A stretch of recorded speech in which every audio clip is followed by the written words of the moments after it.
सूजी सोंगादी ऋषिशन के जगत जॾहिं राजा परिषद जे मन मां सभु संशय दूर थियो तॾहिं राजा माया जो मोह छॾे श्री सुखदेव के हथ जोड़े चयो त हे महाराज, हाणे मूं पंहिंजो ध्यानु श्री नारायण जे चरणनि में लॻायो आहे।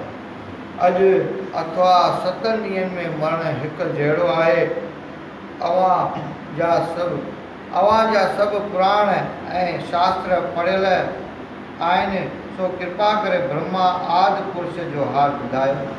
जीअं श्री नारायण संसार खे पैदा कयो आहे ऐं पालन करे वरी उनखे नाश थो करे ऐं पुण पाण ब्रह्म परमेश्वर गुण अवतार वठी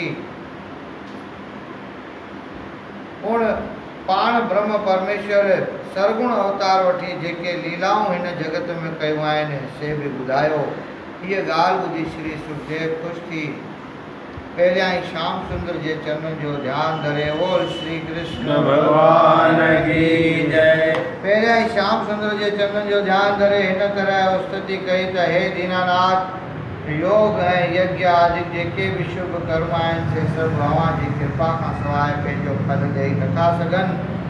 जन जे दया ऐं कृपा सां गोपियूं कुबरी ऐं जटाउनि जहिड़ा नीच जीव मुक्त पदवीअ ते पहुता आहिनि ऐं जो लक्ष्मीअ जो पति आहे शाल, उहो परमेश्वर पंहिंजे कृपा सां मुंहिंजे बुद्ध में प्रकाश करे वरी सुखदेव जी वेद व्यास पंहिंजे पिता ऐं गुरुअ जे चरणनि जो ध्यानु ऐं दंडवत करे चयो त हे राजा, श्रीमद् भागवत जेको श्री वैकुंठनाथ